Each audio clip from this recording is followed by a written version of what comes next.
Hi, good afternoon, everyone. Welcome to the our webinar today. Just allow us a couple of more minutes. We still have a lot of people joining in. We'll just wait for a couple of minutes and then quickly start. Hi, good evening, everyone. I had we had just seen some messages in the chat where people have mentioned that my voice was not audible, so I'm just doing a quick audio check. With my team also being there. If I'm loud and clear to everyone.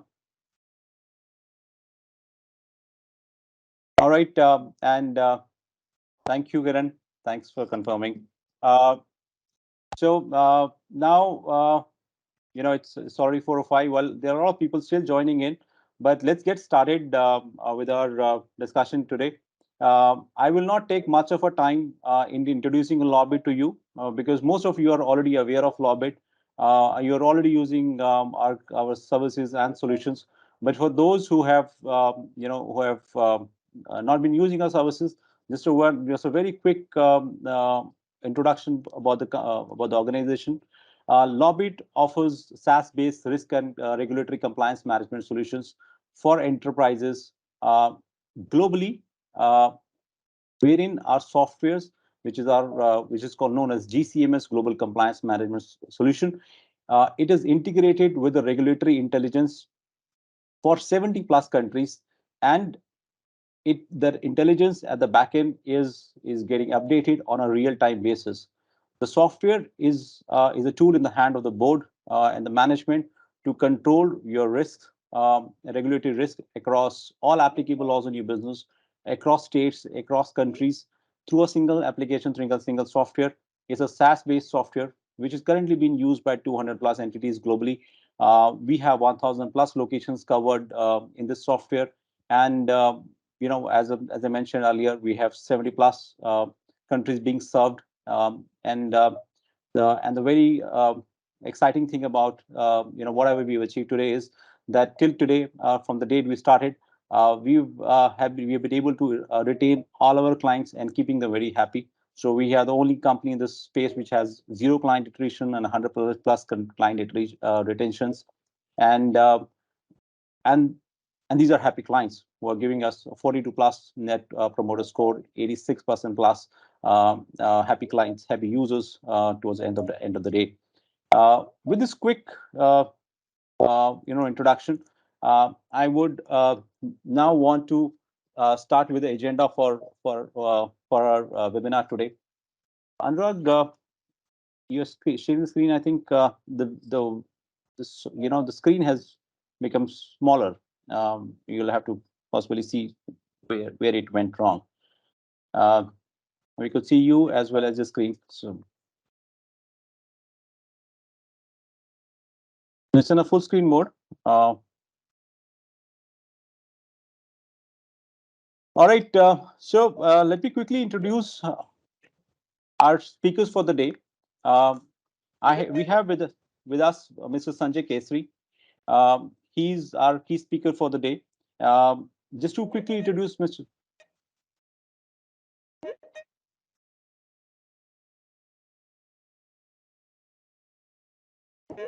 Yeah, Jyant, carry on. All right. Just to introduce Mr. Sanjay Kesari. Mr. Sanjay Kesari is a former regional provident fund commissioner. He started his career as assistant commissioner in EPFO, and after a stint in various PF offices across India, he was posted in NDC, which is National Data Center. So he has real experience of working across the country. He was instrumental in the launch of EPF India website, which has made life much easier for all of us today. Apart from the website, he played pivotal roles in many digital initiatives like launch of the new application software for service delivery, ECR, both the versions, online registration of establishments, online return for exempted establishments, Sham Suvidha, etc. This list is way too long, so I will not, cover the entire thing. Uh, and post his retirement, he joined CDAC, uh, Pune, as a business re-engineering expert and is working for the centralization project for EPFO, which is being handled by CDAC right now. Needless to say, Sanjay sir, he is well versed with our topic today. He's an expert on this topic, and he will be sharing some of very useful insights from the regulator's point of view. And I welcome Mr. Sanjay here. And I'm sure with him here, it would be a very meaningful session today. And thank you so much, sir, for accepting our invitation to be here today. I also have with me Mr. Adarsh Singh. He's another expert speaker for us. Adarsh is second. He is the founder of Nidhi Niyojan Inc., which focuses on providing advisory and compliance services to companies in social security and retirement areas. He is an industry veteran with 36 plus years experience of working with some of the very well known organizations, including Maruti and HCL. So in India, we say, have you worked in IT and have you worked in manufacturing? He has worked in both the sides and seen on the ground how thing really works. Besides having hands-on experience in handling retired trusts like PF, gratuity, superannuation, he is a domain compliance expert covering these areas. Adarsh is also consultative committee a member of EPFO on automation and an executive committee member of All India Organization of Employers. From time to time, he is also conducting training programs for PF commissioners. In today's session, Adarsh will bring out the industry perspective on the impact of SC ruling and compliance obligations on the establishments. Uh, Along with me, I have my friend Anurag Jain. He's my fellow moderator also for the day. Anurag, he is the founder and partner for uh, BytheBook Consulting. He is a chartered accountant by profession and been in the industry for 15 plus years. Before starting by the book, he has a very rich experience of working with one of the largest big four consulting firm for more than a decade now. And he is assisting his clients right now in tax, social security, and immigration issues. And he has worked with clients India and globally. He has been assisting them both in India and globally. Um, Specific to social security, he has been advising clients on the upcoming labor codes, representing companies before the PF authorities, international workers compliance requirements, surrender of trust exemptions, etc. And recently, he's been doing some of the very, surrendering of trust for assignments for some of the very large listed organizations. Obviously, we'll can share the details if you require. Uh, with this, with this quick introduction, I would request Mr. Sanjay to take over from here. So it's over to you. And Adarsh, uh, over to both of you. Yeah, thanks, Jyant, for the lovely introduction. I hope my voice is audible to all. Great. So, as Jyant highlighted, that our topic for today's discussion is the Supreme Court ruling on the employers' pension scheme, as well as the circulars which have been issued time and again in the past few months. Now, what I see is there are two things which are going on, which is always at the top of everyone's mind. One is whether the US is gonna revise their debt ceiling limit or not, and the second thing is what about this higher pension scheme? Is it something which is beneficial for us? Is it something that we need to basically apply for this joint option or not? And so these are the kind of queries that we have been receiving from many individuals who are either the employees of the company or from the organizational point of view as well. So we hope to answer all these queries today. And the way we want to run this presentation is by first and foremost focusing on what is the entire background of this entire issue.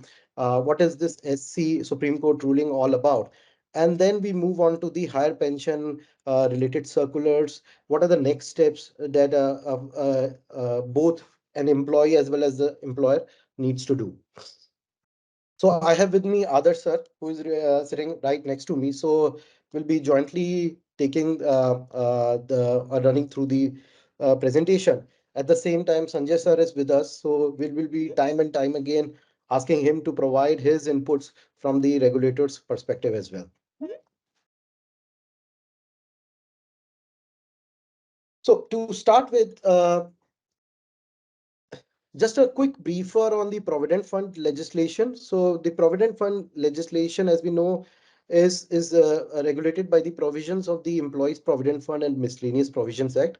Now it comprises of the three schemes. One is the Employees Provident Fund Scheme 1952, which is more or less like a defined contribution scheme, which ensures a person saves a considerable amount of money by the time he or she retires.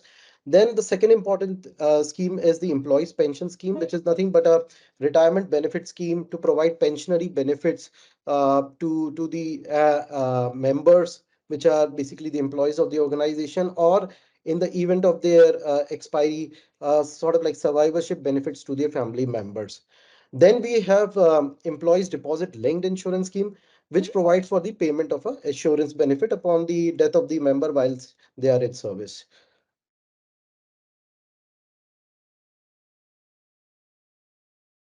Now, quickly focusing on the PF and pension contribution part. So basically, how it has been done in the past, as well as when this notification, when this amendment of September 1, 2014 came into picture, how things change. So earlier, the statutory limit was 5,000, then it got enhanced to 6,500, and then September 1, 2014, the statutory limit was enhanced to 15,000. Now, before September 1, 2014 amendment, the employee used to contribute 12% of the monthly pay. Again, the monthly pay, there was a prescribed definition of pay, which basically encompasses basic wages plus DNS allowance and retainership allowance. At the same time, there was a statutory cap of 6,500, which got enhanced to 15,000. So the employee contribution was paid at a 12% of monthly pay. And then post September 1, 2014, it continued to remain the same. There was no change in the employee contribution towards the Provident Fund.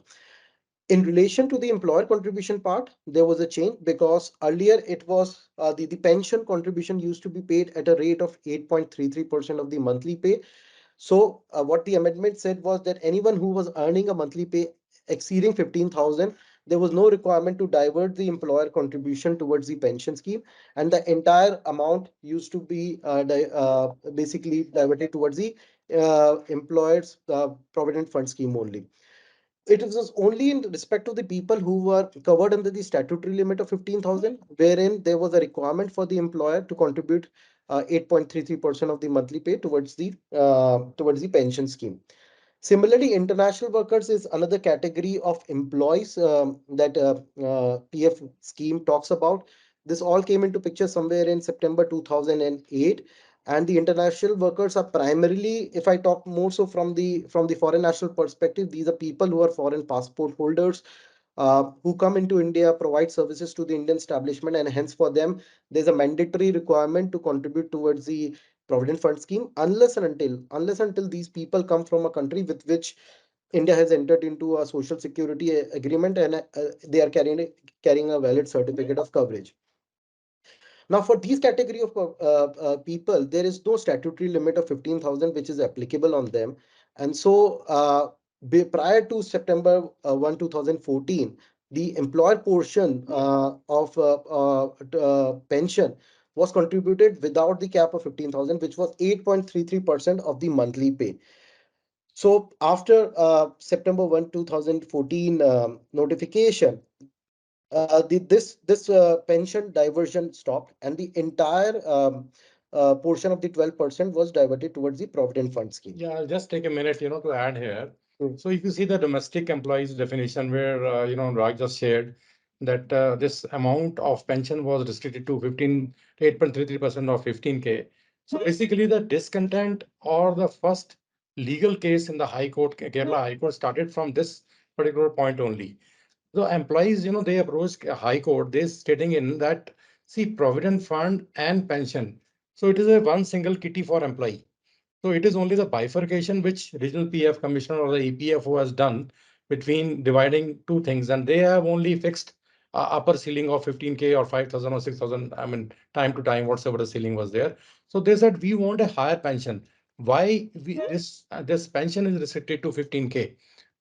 since PF and pension both are maintained by PF office, so we want a decent pension, because the current level of pension what employees get, which is of course everyone knows is a formula driven calculation, not related to contribution which employees are making into pension. So they said that the current ceiling, maybe if employees are getting I mean they are if they are getting retired now, the max amount what they are getting is around 3,500 odd rupees.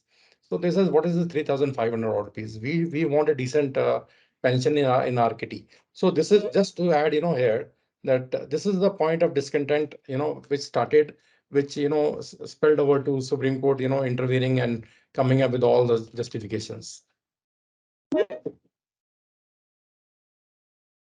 So if we talk about the salient features of pension, because today's agenda is more around the employees pension scheme, and many people are not aware about the kind of pension entitlement that is entailed or enshrined in the scheme. So first and foremost, there's a basic superannuation pension entitlement.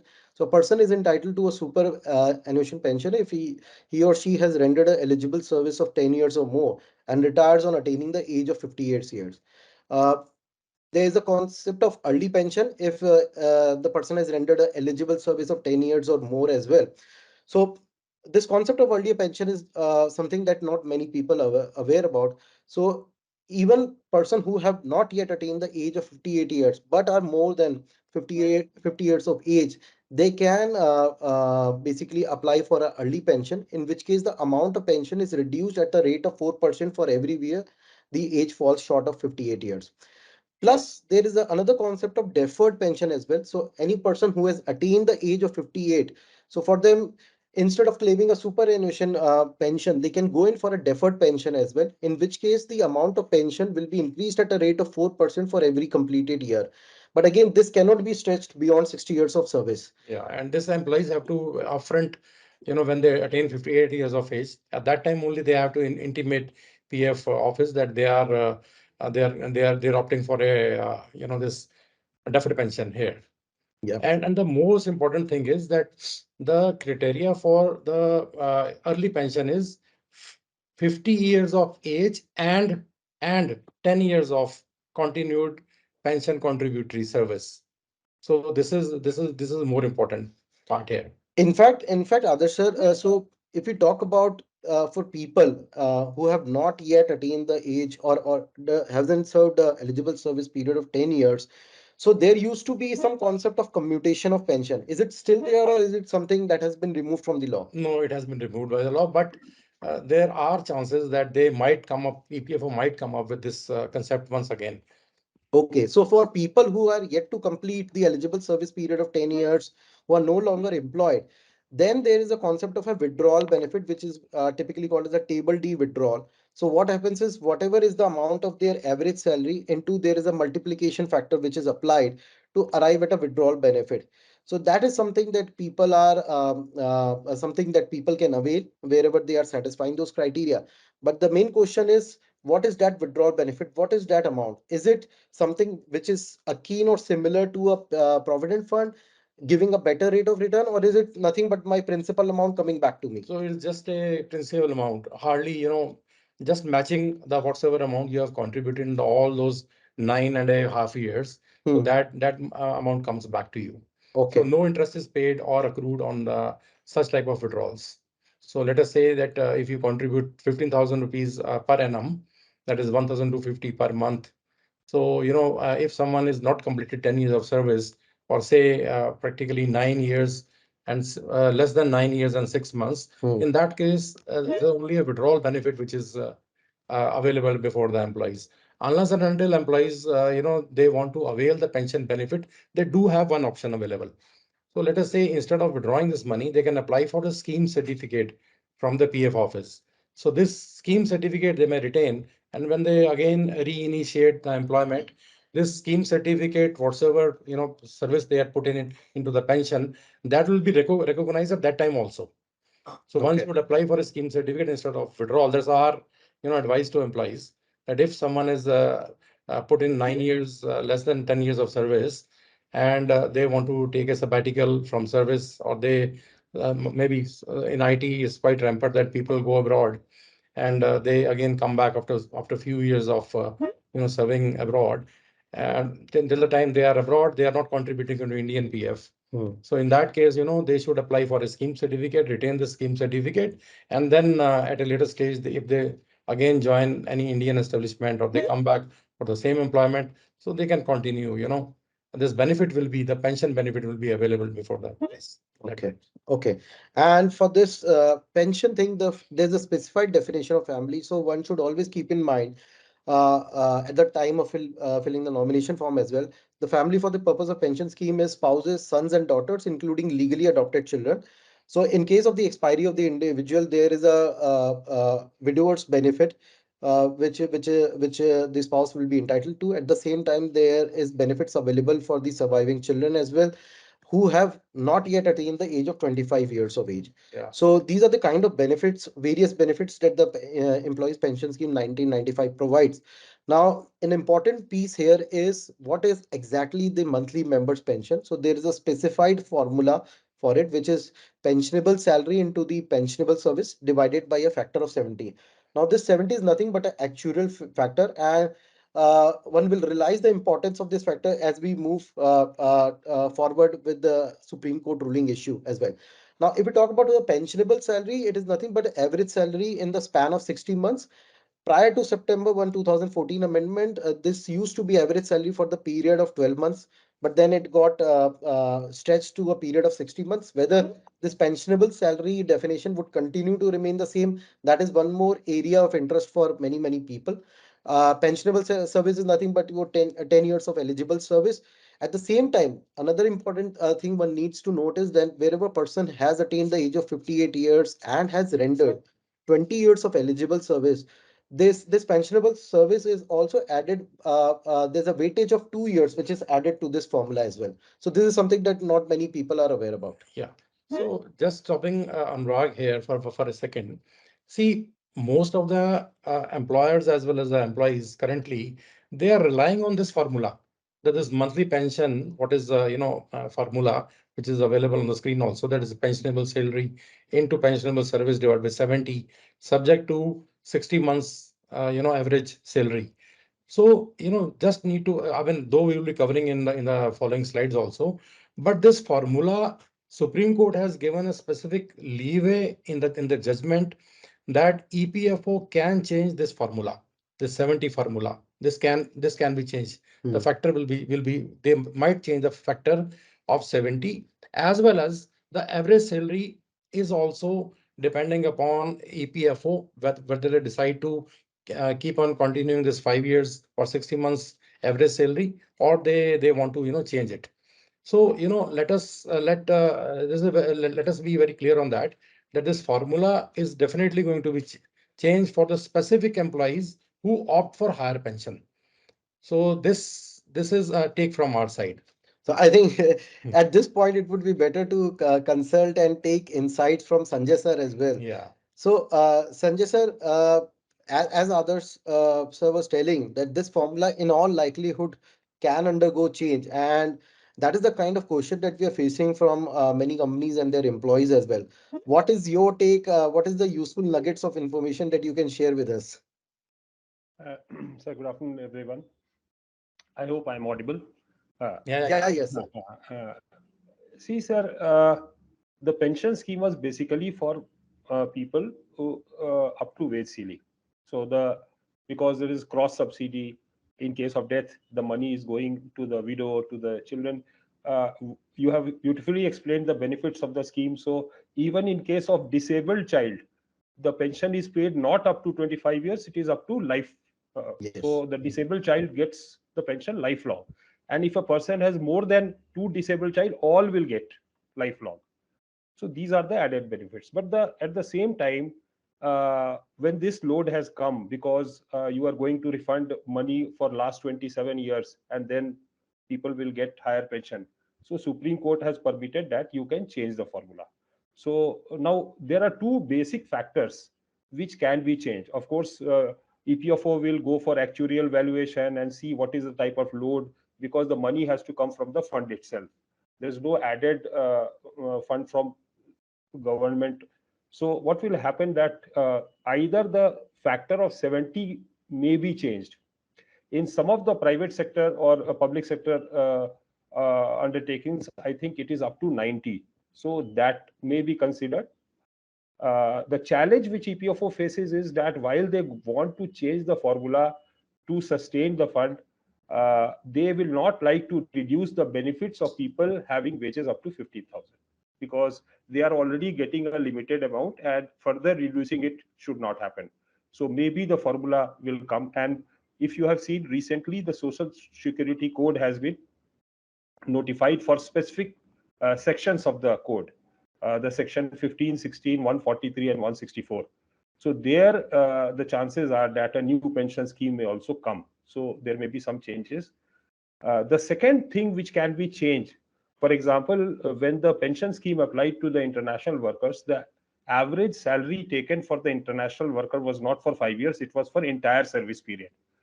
So this is another area where there may be a change. Of course, we cannot say what change will come, but these are because if you see, there are three parts for deciding a pension. One is the contribution receipt, which they have already done by notifying 1.16% to be collected on wages above 15,000. Now the second part is the average salary. From 1 year it was 5 years. It may be increased if it can take care of the because some people may have lesser salary initially and then higher salary at the last. And the factor 70. These are the three areas. But definitely EPFO is going to first calculate what type of load is going to come and how it is going to affect the benefits to the members. Yeah.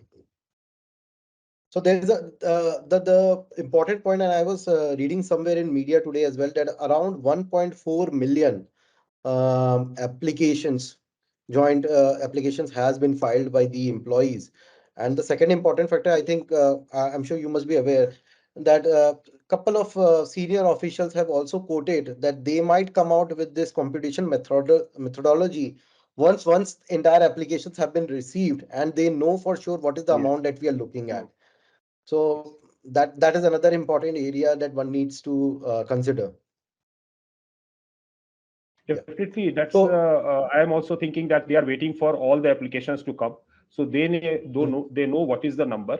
Once they get the details of the wages, they also know what type of load will come on the pension fund.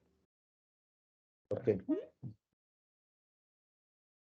So let's move to the heart of the issue, SC ruling on employees pension scheme. So I'm not gonna go much into detail because I think most of us are now well versed, because for the past 5-6 months we have been going through it. So I'll quickly run through it because I want to focus on some of the recent circulars that the Provident Fund authorities have came out with, as well as we want to focus on how the due amount will be determined and what will be the role that employee has to play and what employer has to do as well. So a very quick timeline run through. So EPS pension scheme was introduced in November 16, 1995. That was when it came into effect. Prior to that, there used to be a family pension scheme 1971. Of course, I wasn't born at that point of time, so I think Adarsh sir would be able to throw a better light. But the scheme, this new scheme required a contribution of 8.33% of monthly pay, which was capped to a prescribed threshold. I believe, Adarsh sir, at that point of time, the threshold limit was 5,000. 5,000. Yeah. So FPF, that was known as Family Pension Fund.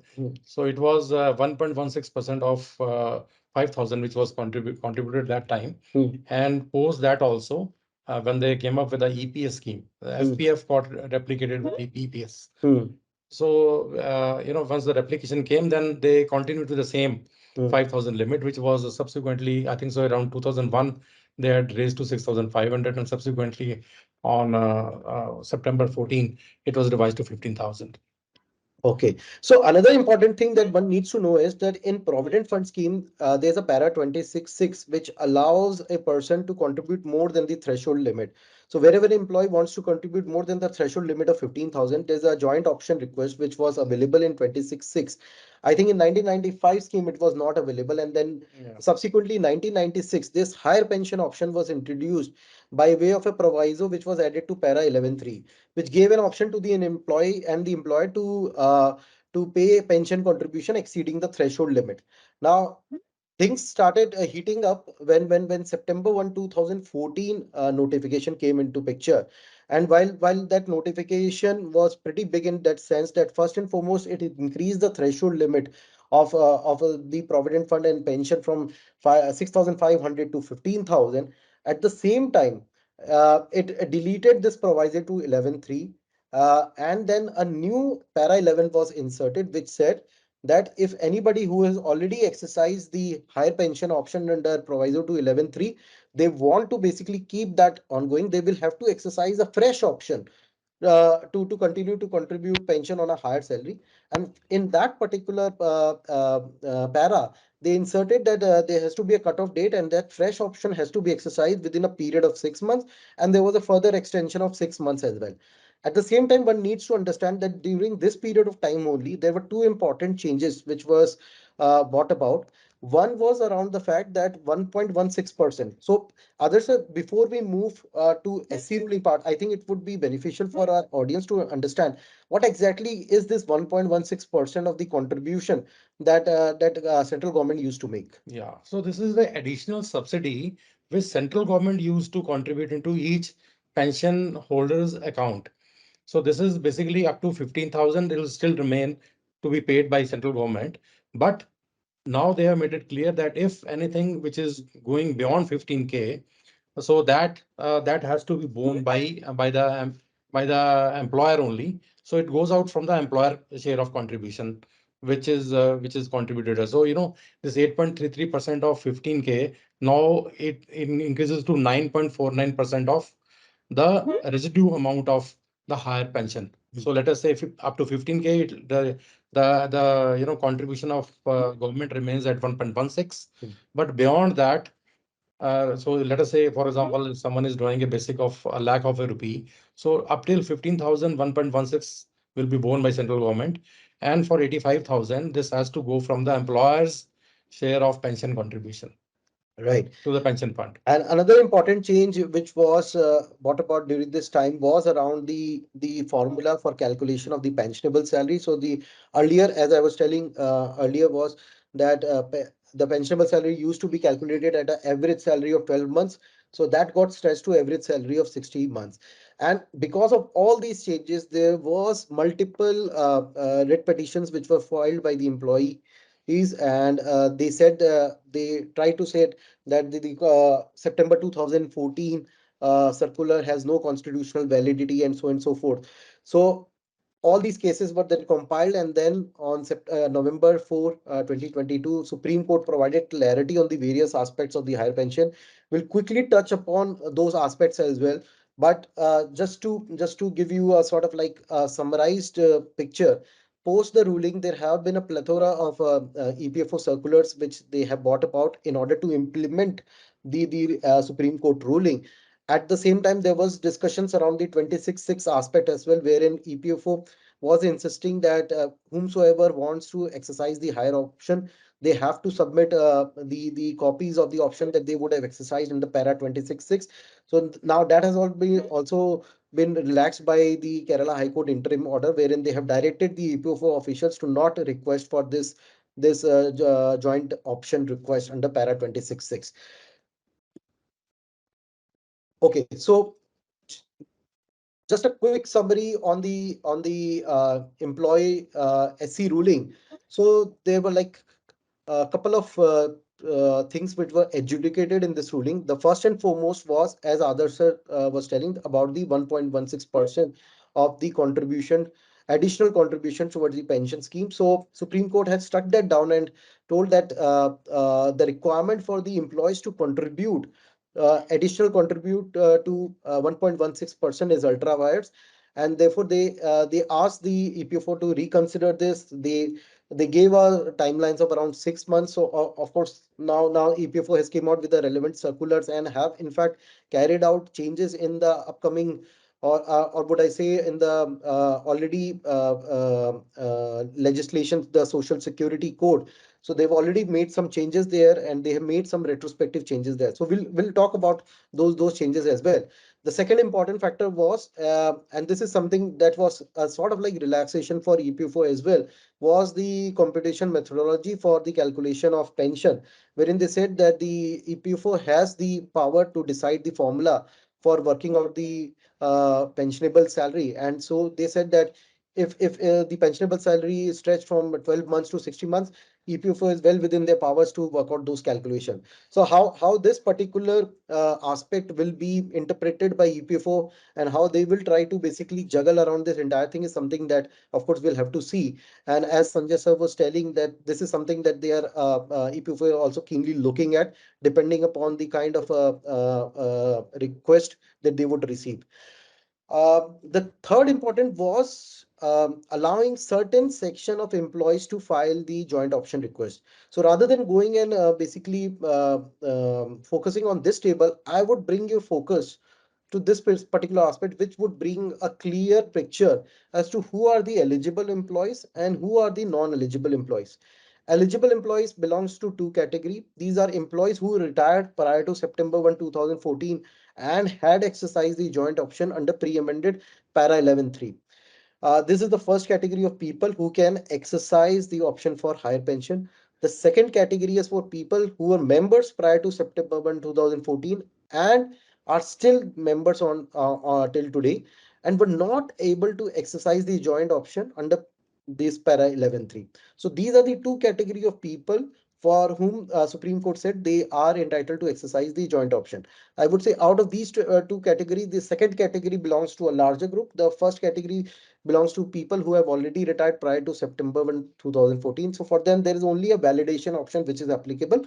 For the second category of employees, now there is a joint option request which has to be approved by the employer as well. Yeah, initially, regional PA office, they insisted that this option, they have to a proof of, exercise this option way back in 95 or onwards when several employees have joined. So they insisted that employees have to produce that type of proof also to them before opting for a higher pension.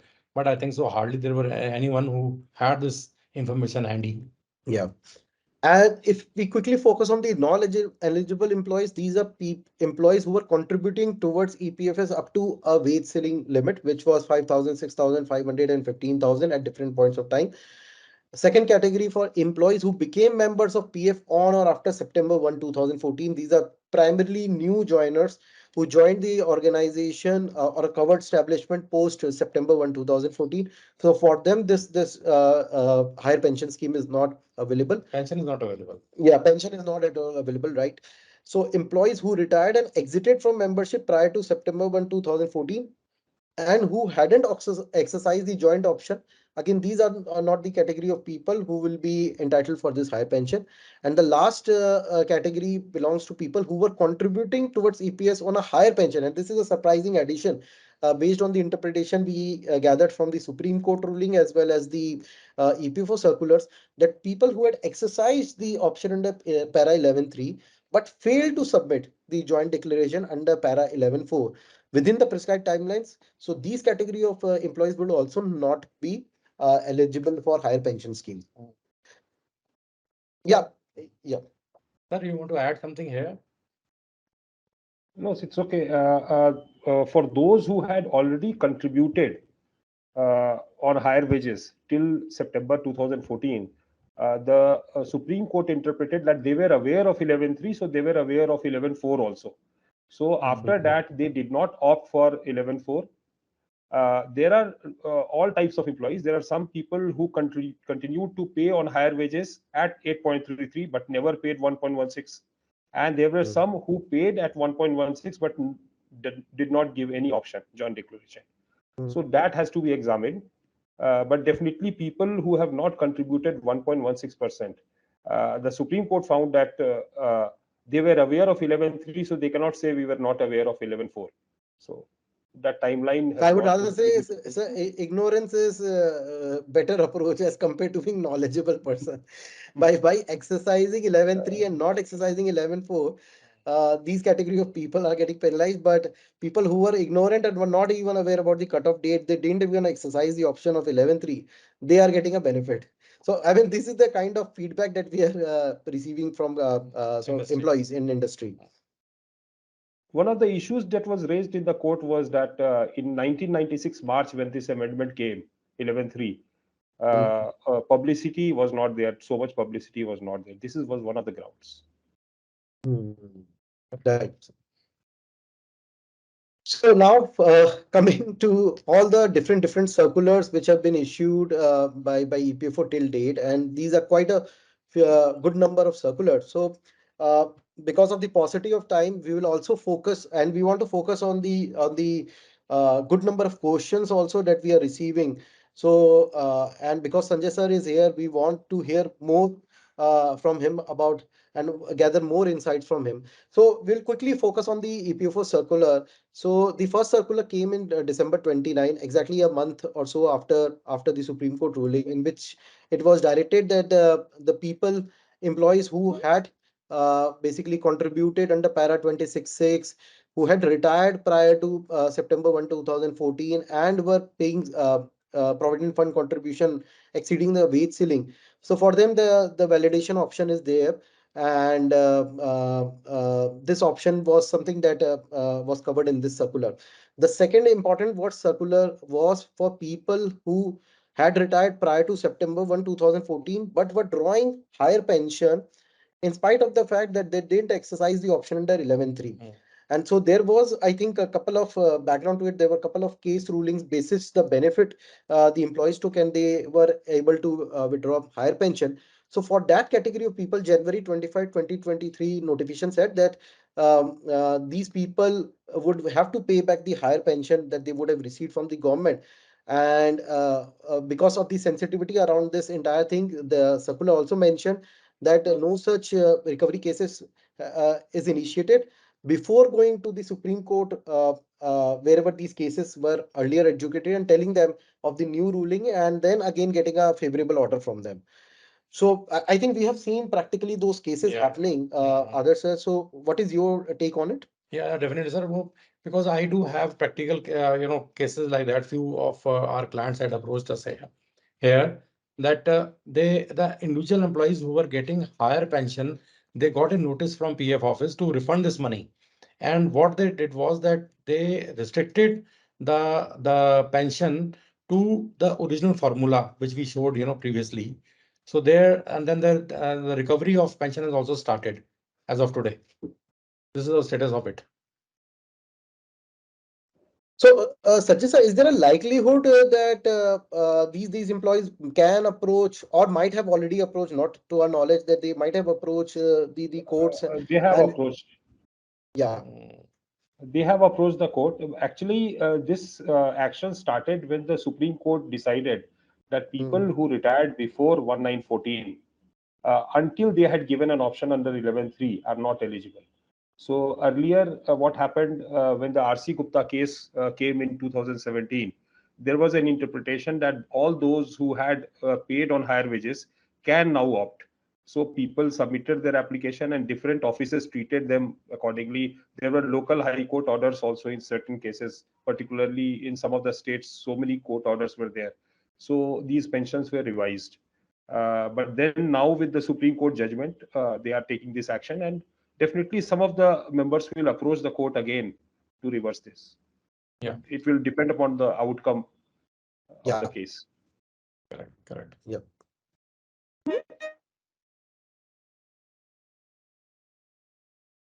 Okay.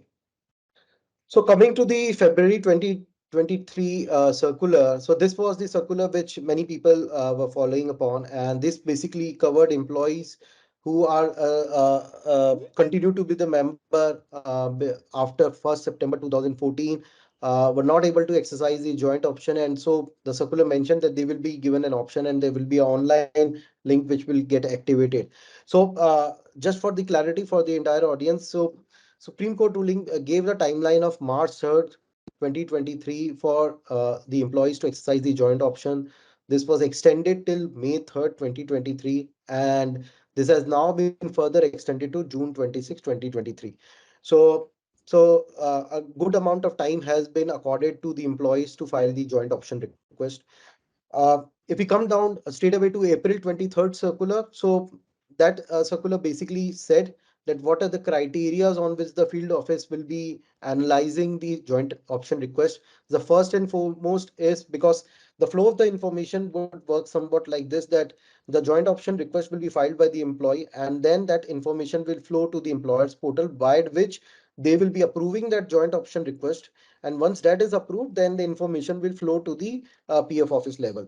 So the categories on which the field officers will be analyzing the joint option forms will be first and foremost whether the full information has been provided or not, whether the employer has duly vetted and approved the joint option request.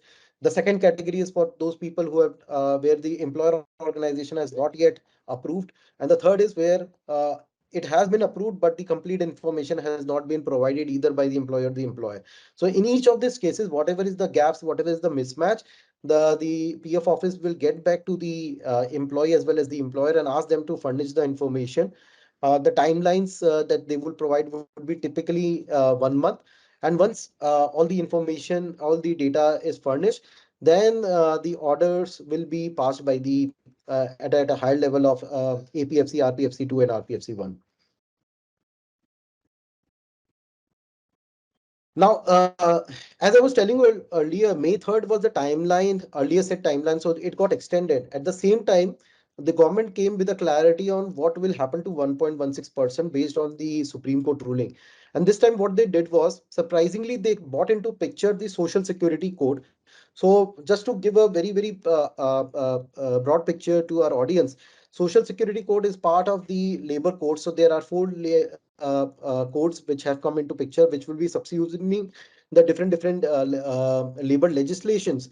So Social Security Code is something which will subsume laws like Provident Fund, Gratuity Act, Maternity Benefit Act, and so on and so forth. So this Social Security Code had received the presidential assent, and all that remains to be done is basically putting the legislation into effect. And that legislation also mentioned that the existing schemes of Provident Fund, Pension Scheme, and EDLI will continue for a period of 12 months from the date the Social Security Code comes into effect. Now, what government has done is they have made certain provisions of the Social Security Code into effect. As a result of it, what they are saying is that wherever an employee want to exercise the option for higher pension scheme, additional 1.16% of the employer contribution will be diverted from Provident Fund to the pension scheme. So 1.16% of the basic wage, dearness allowance, and retaining allowance, which exceeds INR 15,000 per month, will be diverted from Provident Fund to pension. And on a going forward basis, wherever people had basically opted for higher pension, the higher pension contribution will be 8.33 plus 1.16, which is 9.49% will be contributed towards the higher pension scheme. Now, this change has been made retrospectively applicable from September 1, 2014. So subsequently, a week after, EPFO also came out with the circular dated May 11, and in which they came out with the formula for calculation of dues. So which is pretty simple, which is 8.33% of the employer share on higher pay, and it will be calculated from November 16, 1995. That was the date when EPS 1995 came into effect, or the date the pay exceeds the wage ceiling, whichever is later. Adarsh sir also mentioned that we should, though I think EPFO might have missed, it would also depend upon the date when the establishment would have covered. So if it is a later date, then it will be that date when the establishment would have been treated as a covered establishment. So that is one more criteria that one needs to check. Additionally, there will be a 1.6% of employer share on higher monthly pay above 15,000. Again, putting into effect the September 1, 2014. And then there will be a deduction of the amount which has already been deposited into pension fund, which will be 541 or 1 to 1,250 odd amount. And on top of that, there will be interest earned on the PF accumulation in relation to this entire amount, which will be added to determine the amount of dues that will be communicated by the PF authorities. Yeah, here, for exempted trusts, whatsoever rate is applicable, so it's not restricted to statutory rate. If the trusts, they have paid additional, amount, let us say the statutory ceiling is 8.10%, and the trust is paying 9% or so. So that 9% rate will be applicable in case of trust, not in case of unexempted establishment, wherein the rate of interest is paid by EPFO at the statutory rate only. Yeah. So the applicable rate of the exempted trust will apply in this higher pension contribution also. Yeah. Right. And that circular was a bit detailed because it also covered the manner in which the FO, the field office will be classifying the applications. So the criteria would be where the dues calculated have already been fully remitted. So the action to be taken by APFO is basically more like an information to the pensioner member. And since there is no dues which has to be recovered, there's no method of payment. The second category is for people who, for employees where the dues calculated have not been remitted to EPF, but contribution on higher wages have been fully remitted and there's an adequate balance in the PF account. To just put it into simpler words, the PF balance has that much amount which is suitable to recover from the and divert the funds from the PF to pension, as a result of which there is no per se recovery which is required from the employee side. So for this, for that particular cases as well, the information dissemination will be done by the EPFO authorities, and the employees will be asked to basically provide a written consent that they are fine with this diversion. So what happens in this case is that there might be a lot of employees who could have withdrawn their PF in between for housing purpose or for any purpose which EPFO approves it under para 68. So if there is no money available that way, so employees have to make good that money and pay this money of the higher pension, the residue amount to the employer, and employer will be remitting this money to EPFO for credit to the employees pension account. So that's that's where they say where it is short, the money is short. So this is the shortfall for any XYZ reason has to be made good by the employees who are opting for a higher pension. In case they have withdrawn the money earlier, so they have to make good this money. Yeah, and EPFO has also prescribed the method of payment, which will typically be from the bank account, which is linked with the EPFO records, and the mode of the payment can be a online facility or a check drawn in favor of RPFC. One thing one needs to note is that the member or the employee will be given a time up to 3 months to deposit these dues or even provide the consent. So there's a good period of time that the PF authority is providing to enable the employee to deposit the deficit amount or to provide their consent. So what just one more we would like to reiterate that the extended date of filing the validation joint option is now June 26, 2023. That is for employees, not for employers. Not for employers. Yeah, that is another important. And this is one of the foremost questions that we have been receiving from companies, that whether as an organization to approve the joint option, this June 26 timeline is applicable or not. The answer to that is it is not applicable. And this is something that EPFO has also clarified before the Kerala High Court in one of the matters. Now, uh, now to sort of like $1 million question that we have been receiving is whether this scheme is applicable to us or not, that we have answered. Whether we should apply, if we are eligible, whether we should apply for the higher pension scheme or not. So I'll ask Adarsh sir to first contribute his thoughts, and then Sanjay sir, your thoughts around this. Yeah, first we'll have some Sanjay's input. Yeah. So let's take Sanjay sir's inputs, please. Yeah. See, subject to, of course, the revision of the pension formula and the factor, etc. With the present formula, still the return is good, but it depends upon people. So I'll tell you certain points. If a person has retired in 2015 and has withdrawn his provident fund, he may have invested at an interest rate of 5.5% or 6%. Now he is returning that amount with 8.1%. In last 5 years, the interest rate has been sometimes 8.8% also.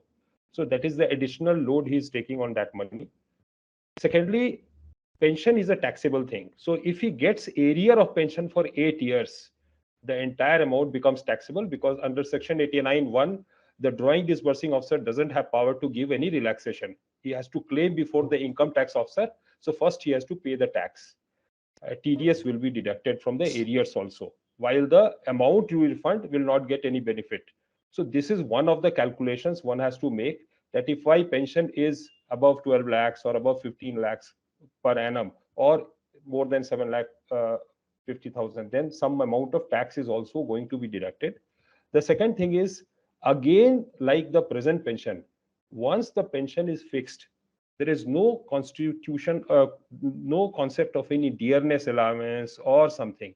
So today what pension is being fixed will remain there for another 15 years, 20 years. There is no chance of revision, because it is based on certain contribution. So these are some of the points one should keep in mind. What I found, I have tried to do some analysis. People who have retired and 5-6 years are over, whatever they contribute, they get a big amount back as pension arrears also. Those who are just going to retire, of course, there is no arrears. It depends upon you can just check the amount you are returning, and in an actuary scheme, in a scheme where this like LIC, etc., are giving pension, what is the return? Definitely pension from EPFO is better. Those who are going to have another 8-10 years, the added risk is that pension scheme can go for revision again, amendment again. So you don't know what will happen later. So all these things has to be kept in mind. We are also trying to make some category. And now, apart from that, the another category is, there are people whose growth in salary has been smooth, or around 8 to 10% every year. There are some people whose salary increased a lot in the later years, near their superannuation. So the amount of refund will depend upon that also. So a person having a smooth growth will have to refund more if he has reached the same stage. So amount of refund, they have to see what is the amount of refund. There are people which we have come to know, they are required to refund around 50 to 60 lakhs, and they are going to get pension of 1 lakh. So in 4 years, the money will be back. But it also depends how long the pensioner is going to be there, what is his age, what is his health condition, because it is a uh, type of insurance cover, means monthly payment is nothing that your basic money will come back. So individuals should be given more and more information to take a appropriate decision in this regard. To different type of people, the effect will be different, definitely. Another thing, sir, which I would like to add here is, so let us say we are talking about a quantum of money which is going into from PF to pension. So that means that in hand money will definitely get reduced, will get impacted. That is one. So if you pay towards a higher pension, a major chunk will go towards a pension account. And subsequently, what happens is that the employee who will be getting higher pension post his retirement will get full pension, whatsoever this formula comes up with. Post the demise of the employee, 50% of the pension amount will go to the beneficiary. And post demise of the beneficiary also, this money will be forfeited by EPFO. So we need to understand this thing, that versus, so we are trying to compare two things. One, what statutory or regulatory pension employees are going to get, and what are the outcome of it, versus you opt for a superannuation scheme of maybe any insurer, take it LIC, take it HDFC Life or ICICI Pru, you put the same money there. The ROI will definitely be a bit higher in case of private insurers if you opt for that type of pension scheme. And there you may opt for lifetime pension with return of capital. So here what happens is that, one, the ROI gets more, and the money which you have invested or for which you have bought annuity will be returned 100% to the beneficiary. So and in both of them are now EET model, because pension is also getting taxed, and the annuity what you get from the private insurer, it also gets taxed in the hand of employee. Though there is no TDS deduction, if you get annuity from a private insurers. So it is in your hand that it becomes taxable. But the only thing is that the only differentiator is that one needs to take a very like the way that you said, then that you have to take a very step whenever you decide to take a financial hit on that, that how you want to place yourself between the two products. So Yeah. that's additional take from our side. Only Yeah. thing I'll So add, not to discourage people, that those people who retired before 2014, the returns were much more, in the sense that Yeah. whatever arrears they paid, they got back good arrears of pension, and the pension was enhanced. So formula based, because this formula was devised when the interest rates were around 12%, the formula Yes. remains the same. So mm, that's why the returns are good uh, as compared to other schemes. But then mm. definitely more changes may come, and you have to see the big amount you are going to refund. Then you have to think about it. Yes. Correct. Correct. Thanks, Sanjay sir. So we'll just quickly move because we have already overshot a time of. Let's try to wrap it up And in another 5 minutes. Jen, Anurag, do we have? if we can, wrap in the next 3 minutes, I think that will be good because we are Yeah, already 5:05. So we'll I spend know, five, I six know. minutes. We'll spend 6 minutes Yeah. to, for any Yeah. Q&A because we have received a lot of questions as well. Yeah. Yeah. So I'll quickly jump on to the next steps. I think employees steps are pretty much clear, but what queries we have been receiving from many organizations is once the employees have submitted the joint option required, what is our onus, what is our duties and responsibility? Is there any specific compliance which has been cast upon us or not? So I'll quickly hand over to Adarsh sir, who will just wrap it up by saying that what is it that employer organization now need to do, and it's a challenging task to say the least in terms of organizing the data and then uploading into the portal, but just requesting others to give his perspective, his practical experience as to how it should be done or how it can be done. Correct. So, what happens? Let us, instead of going through this step by step, I will just jump on into what is the, employers have to face. Now, employers have to dig out the data from 16/11/1995.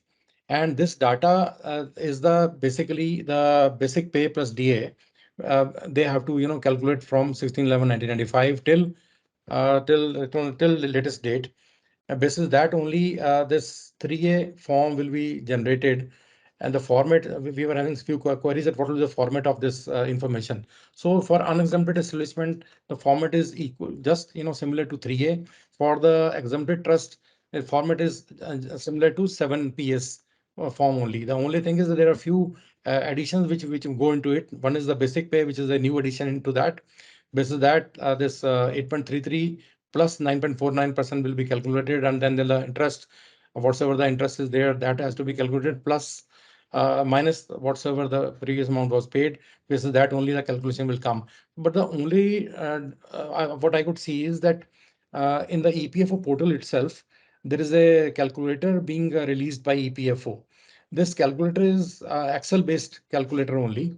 It is very cumbersome, and the moreover for individual employees getting this information from the archives is very Mm, difficult. mm, So you need to have some type of tool, from where if you don't have this ready-made information available, the tool can extract this information for you. So we have actually devised this tool wherein you just put in the silly registers there.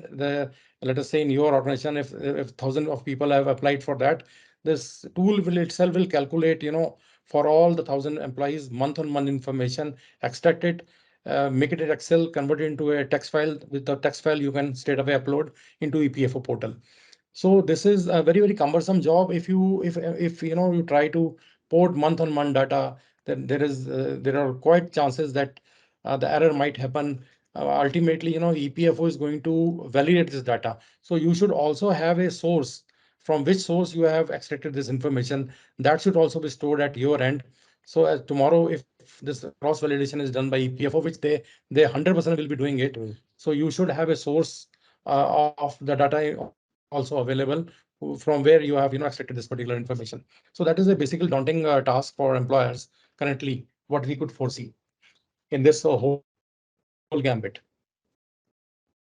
Great. So I think that pretty much sums it up. And This is a sort of like next steps that we are envisaging from the employer organization perspective, which is first and foremost having all those employee awareness sessions, formulating FAQs for them, and setting up a sort of like virtual help desk to help them in addressing the queries. At the same time, as others sir rightly highlighted, there's a requirement, urgent requirement for collation of the historical salary data, because as soon as organizations start receiving the higher pension scheme request, though the statutory timeline has not yet been prescribed, but I think the sooner it is, the better it would be for organizations to start taking action and start compiling the information basis the high pension request received by them. The third important factor is the EPO has already activated the web link. They have laid down how the due amount will need to be calculated.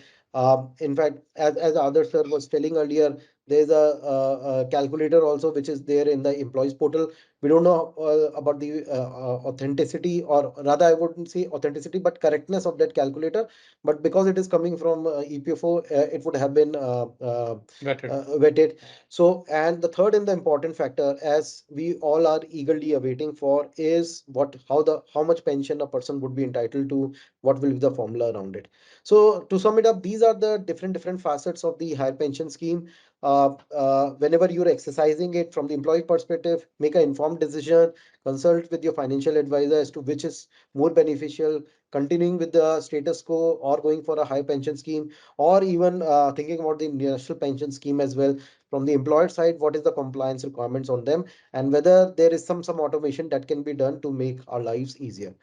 So that was all from our end. Thanks, Sanjay sir, for your useful insights. And Jayant, over to you to conclude and share your thoughts. No, we want to take some questions. Okay, Jen, can we take some questions? Because very, very relevant questions. Yeah, so in fact, Industry, yeah, you industry know, will be more interested to know, their queries, whether they're able to get the answers or not. So we quickly will take another 5-10 minutes, 5 minutes or so. So no, in fact, when I'm saying the audience number is still consistent, so I'm assuming that this has been an interesting session. Thank you so much, Adarsh. I think it was very very insightful. In fact, a lot of things were very new to me as well. As it said, I never knew about there was something in 1971. I was not born either. So just to just on a light that note, one very important thing, on the calculation, I think I've been hearing this from many people that how do we, is there any calculator? I think this is a common query. Are you providing any calculator? How do we calculate this? Or is there anything, any such product available in the market? Are you building something like this, which can be yeah, we helpful for the did. market? Yeah, we did. Calculator Okay. is there, but see, the calculator is available in Excel, but Excel, we don't recommend Excel. Reason being that there are chances of mismatches happening there, accuracy is there, and then you don't have what source you have to dig out this information. This tool is a comprehensive sort of tool. We just input, just give us a input of the employees, and then we will straight away extract the information, put it into that format, text format, and employers can straight away upload this. So this is very helpful for employers per se. Uh, Okay. yeah. I think I think we need to share more details on this with Yes. our audience, because this is a very frequent question for from everyone. Now, Correct. Correct. I'm only going to take a few questions, and Anurag, some list is with you as well. Sure. So the first one is this extended timeline of June 26th, 2023 applicable for employees as well? While you have answered this already, any idea what is the going to be timeline? Any for the employers? EPFO will come with that. They still have to announce the date, but definitely it'll be beyond 26th of June, because by that time that the total applications will be there in the portal, so they will be knowing how many employees have come, and then because see, there are two type of things. One, the current population of employees, and when we say the ex employees also, they will also coming back to you seeking the information of their past contributions. So there will be a lot of crisscrossing going on the information collection. Let us say you served for 5 employers before coming to this particular employer. Now you had to transfer whole of your pension and PF into your current UN number or current PF number or current pension number, but you didn't initiate any action. So now your PF and pension is lying into pockets, with the 5 employers. One might be in Delhi, one in Hyderabad, or one in Bangalore and Chennai, etc. So you need to collate all this information to take the benefit of higher pension. Otherwise, it won't get passed on to you, right? So that way, employees have to take care of this particular portion also. Collation of the pension data into the current UN number they should see on that. Sanjay sir, on this note, one more follow-up question for you. Do you think EPFO will give sufficient time because to the employer? Because as Adarsh mentioned, this is going to be a major exercise for the employer, and imagining there are if employer has thousands of and 10,000 employees, and then sometimes it ranges with people having 1 year experience to maybe somebody having a 30+ years experience as well. It's not going to be easy to collate this data. So, Definitely, they are going to consider, but at present they have not fixed any cutoff date. What happened in case of 3rd May was there was a lot of hue and cry that time is not left and we are not able to file. So they extended it to 26/6. So definitely, whenever they fix a cutoff date, some of the employers will request for extension, and I hope that it will be considered. There should not be any problem in that. Yeah. Okay. Thank you. So there's one more question that we are receiving is, once the employee submits the joint option, will the request flow to all the employers or to the Yes. current employer for approval? Each employer has to give the details of wages what he has released. So definitely, if a Okay. person work for 5 employers, it will go to all the employers. And once the information is collected by EPFO, they calculate the refundable amount. They will probably request the current employer to pay the entire amount. The money will come through employer. So one point I want to make it clear that the payment of money is with interest up to last date of the month in which payment is made. So if you are collecting money from the member, please ensure that you pay it to EPFO in the same month. Otherwise, the again added interest will have to be paid. Oh, that. Yeah, Yes, right. correct, sir. Another question that sir, we are receiving is, and this is again, many employees have approached us asking that once the option is exercised by them, can it be revoked by them at a later stage? Is that option available, or is this sort of like one-shot deal? See, at present, whatever form has been filled up, they have taken an undertaking from the members that we understand that EPFO can change the rules retrospectively also.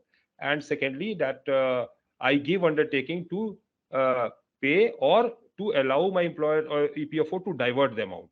I think till the money is paid, definitely he can withdraw because he will not pay the money.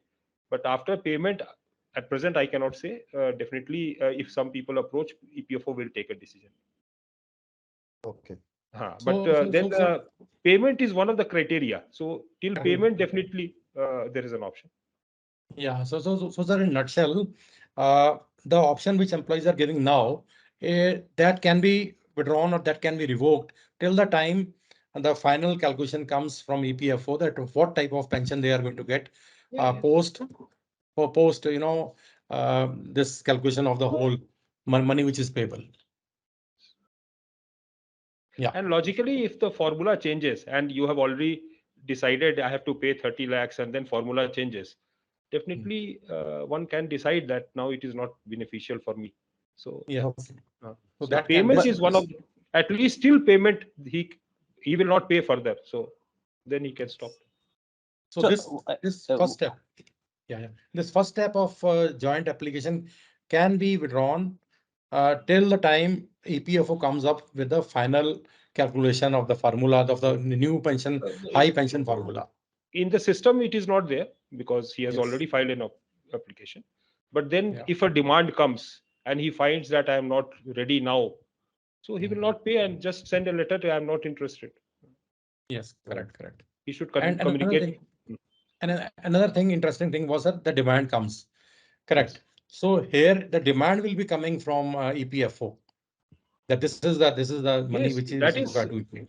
Even when you calculate the actual demand will be coming from EPFO, it is their duty to calculate the amount of interest and total amount refundable after verification of the wages, whatever way they want to verify. And then Yes. once they communicate to the employer and member that this is the amount payable, uh, then the action of payment comes. Absolutely. Yes. No, in fact, there's one question from Anjan.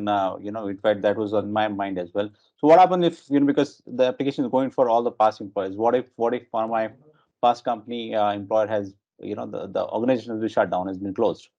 So, what will happen in that See, scenario? the details will go to the PF office in respect of all the member IDs. But definitely EPFO needs the data.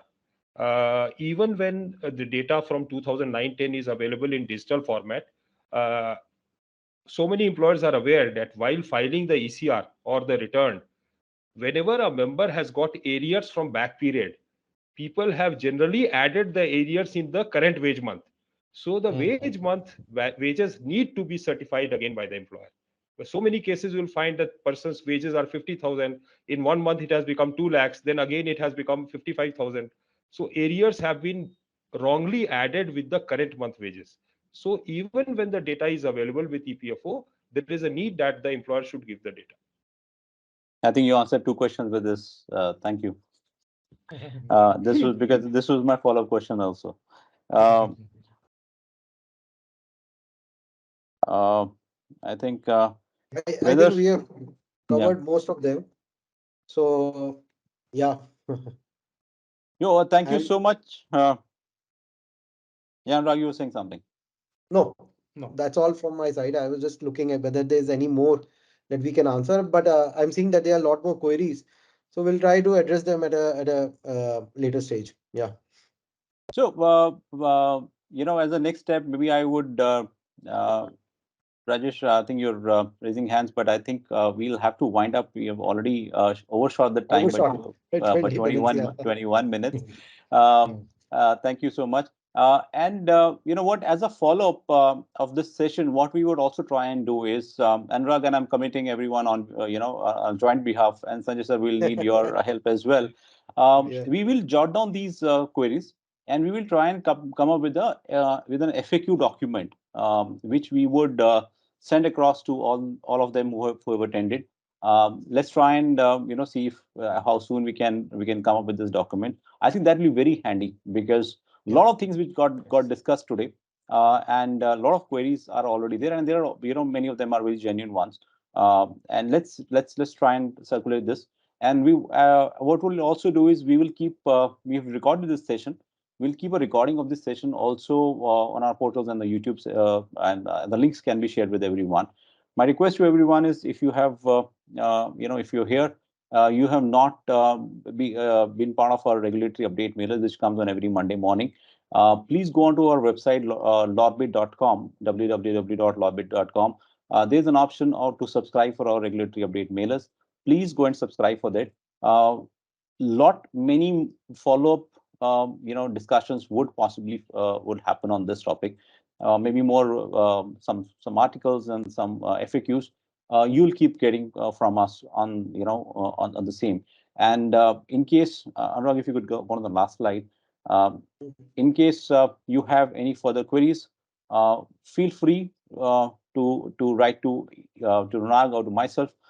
We will try and address those queries also in our in our FAQs. And we hope this session and the follow-up documents which we will come up with, they will add some value and they'll be helpful for all of you. Thank you so much, everyone, and apologies for the delay, and we really appreciate your patience.